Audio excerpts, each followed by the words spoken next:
Cool. So I stopped in here at the booth for Leprecon, and I'm speaking with Steve Schulstrom. I'm with Leprecon, and today what we have is the new invention of the PDM Axe. And what we're doing today is we're taking the DMX signal and running it through a power supply, and we're branching it out and converting it to DC. And what this is doing is we're changing our way that we deal with the concept of DMX protocol. We're sending all of the data and the power down Cat 5.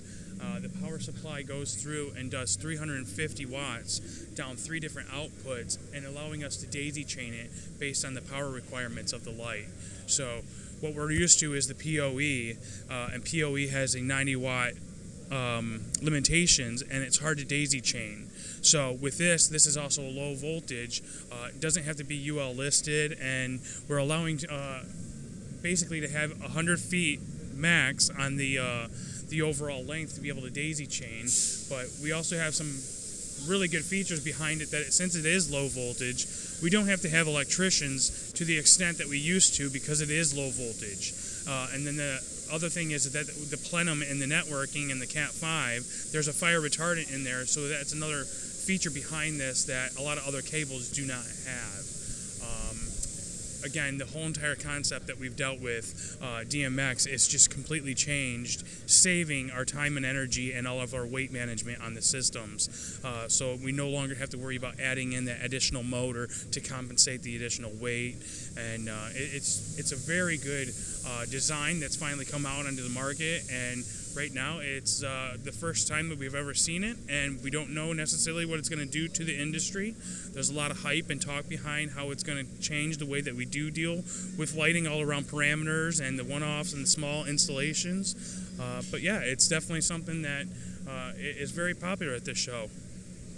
I saw that, I was like, that's really cool. So instead of having to run power and data, which data is a lot easier to string along with, power you still have to worry about, but this, everything in one cable. Everything, yeah. It's definitely, I mean, based on the power requirements of the light, we're able to take the DC and convert it to 12, 24, 36, or 48 to then power up the light and still send all the data. So we have a DC control here on the top, so we're sending AC to it, and it completely converts it to DC. And next thing you know, boom, this is what we got. All right, I mean, you already have the AC to DC conversion in the light itself, so why bother duplicating that?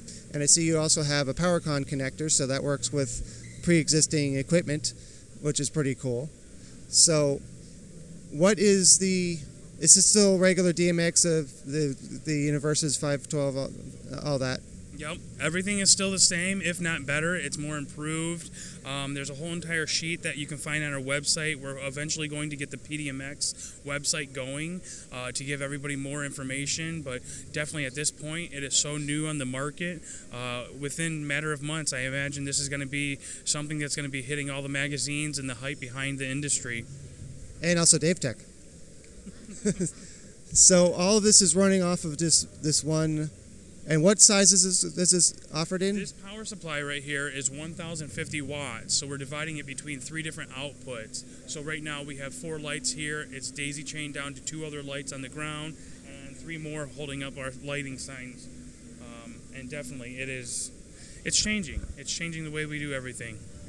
And not that long ago, that kind of power would be like, oh great, I can power 1, maybe 2 lights. But now with LEDs becoming so prominent, you can power so many more. And you mentioned before that you were looking into a larger supply possibly as well? Yeah, there could be something that in the long run of this, the concept behind it, you know, we don't know if it's going to end up hitting the concert rigs because the lights are more intense with a higher voltage and higher wattage on all the lights and the ballast. So we're not necessarily going to be able to go that route, but we may end up seeing that this power supply could be into a rack, could hold up more for a traveling situation where it's not just a power supply, it's an entire rack that you go and power up your whole entire lighting system. Again, this is something that is based on the power requirements of the light. So if there was a manufacturer that caught on and ended up incorporating this, you wouldn't see 5-pin, you wouldn't see a power outlet at all. You would just have a Cat 5 or Ethercon right onto it. So again, one cable, I can see it change the world. And if you ever are in a show where a cable breaks or you can't find one, then with this system, all you have to do is go to any store that sells Cat 5, Cat 6. Now, is this using Cat 5 or Cat 6, or does it matter? Either or. Yep. But yeah, definitely 2 a.m. You need more cables. You can't find any. You can go down to your local gas station and find the Cat 5. And again, having it low voltage, it doesn't even have to be UL listed, because you can touch the cable. It's fully, no electrocution or anything like that. So again, it is something that it's going to hit the market. Things are coming.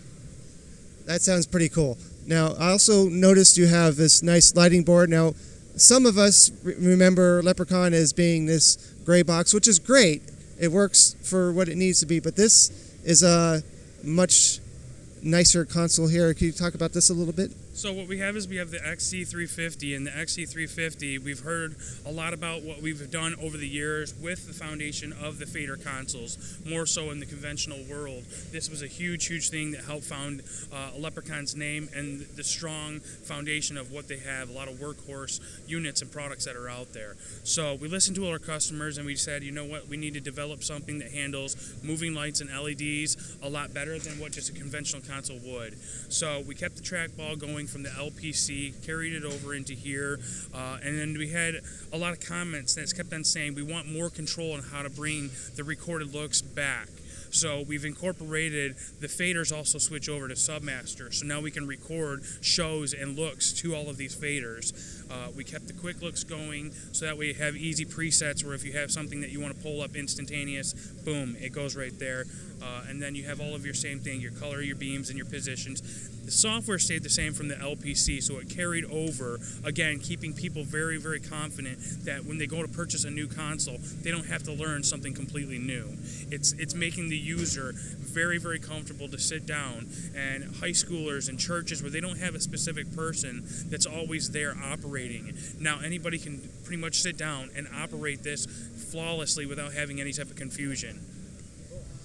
My very first lighting board I worked on in high school in theater class was a Leprecon. Of course, we also had the Leprecon dimmer, so I'm very familiar with that and like seeing them. It's my introduction to the audiovisual world. Well, thank you very much for joining me today on Dave Tech,